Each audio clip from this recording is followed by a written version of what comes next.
Bon, globalement, c'est un départ en demi-teinte, car si les dialogues sont loin d'être mauvais, le casting passable, l'œuvre originale fidèlement adaptée, eh bien le tout est desservi par quelques caricatures un brin excessives, sans parler de l'épine plantée dans le flanc de la série. Je veux bien sûr parler des scènes inutilement pénibles à regarder lorsque l'on mange quelque chose en même temps. Certaines dégueulasseries ne doivent pas être montrées si elles ne servent pas l'histoire. Par exemple en faisant partie du comique de situation, ou si la scène gênante permet de surligner le caractère d'un personnage. Mais attention, pour autant les épisodes suivants peuvent tout à fait relever la barre, puisque ce premier épisode n'a rien posé de profondément stupide scénaristiquement, tout en définissant efficacement les personnages. Et je vais pas m'étendre plus longtemps sur la partie sans spoiler, passons aux commentaires de ce premier épisode dans le détail.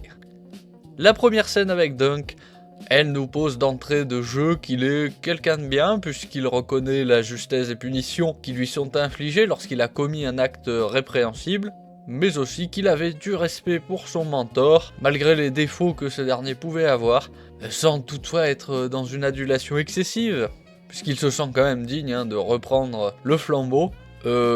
C'était vraiment pas nécessaire de nous montrer la crotte fendant l'air et sortant de son derrière. C'est triste de se sentir obligé de mettre ce genre de passage provocateur qui ne sert aucun propos, et dont on comprend bien qu'il va servir à faire parler de la série avec le buzz que ça risque de générer sur les réseaux. Ok, en étant généreux, ça avait peut-être pour but de montrer qu'il est nature peinture, mais enfin, il y avait d'autres façons de faire moins désagréables pour le spectateur, dont la rétine a été abîmée durablement, pour parler poliment. À mon avis, c'est quand même plutôt une mauvaise idée. Je pense que d'entrée de jeu, donner un mauvais a priori sur la série, c'est pas très judicieux. Après, la discussion avec la rombière dans l'auberge est assez classique, avec d'un côté la femme qui peine à voir l'intérêt des activités masculines, puisqu'elle ne peut pas s'élever socialement en participant à ces dernières, et de l'autre l'homme qui sait que s'il ne s'élève pas socialement, il sera traité sans aucune considération, tant par les femmes que les hommes.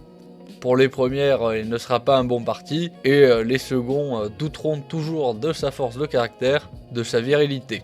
Le premier dialogue entre Dunk et Egg est efficace, puisque l'enfant fait très justement remarquer que les chevaliers ont des vêtements, des armures, dont la facture et le prix est bien supérieur à ce que Dunk porte sur lui. Ça montre aussi que l'enfant n'est pas bête malgré son insolence.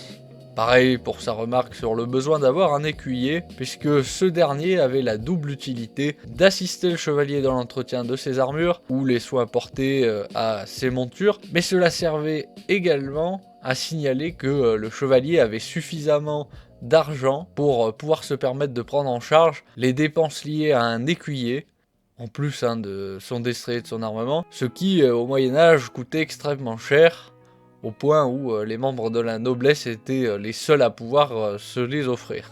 D'ailleurs, petit détail historique, les écuyers ne recevaient pas de salaire au sens moderne du terme. Le chevalier prenait en charge la nourriture, le logement, l'équipement, la formation militaire et la protection de l'écuyer.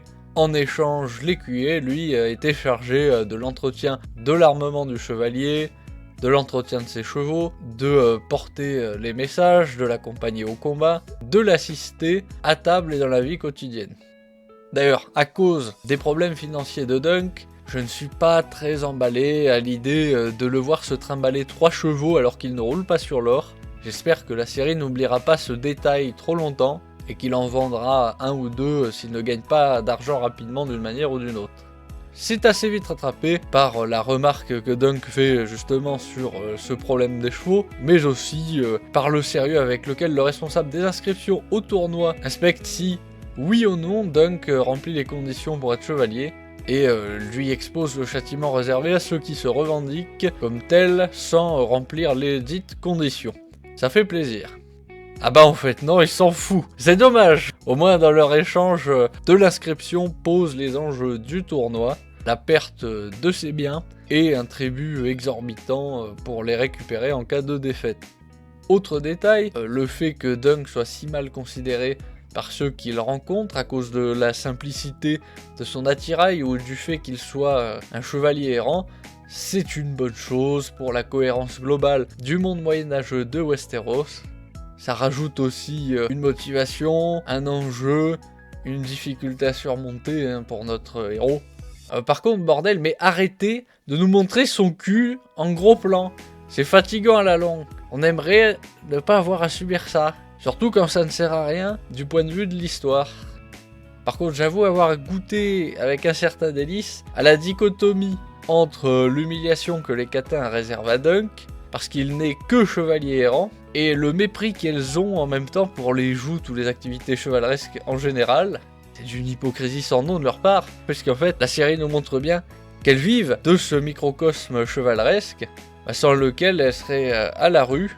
Elles sont bien contentes de profiter de toutes les richesses que ça charrie, mais en plus de ça, c'est quand même assez ironique, puisque forcément, elles qui sont des Catins, elles sont mal considérées par rapport à ce titre qu'elles portent. Et Dunk, au fond, c'est un peu pareil. Il est mal considéré de ne pas être rattaché à une maison noble. Dans les deux cas, leur statut social leur est quand même toujours un peu lancé à la figure. Leur statut social rend leur vie plus désagréable.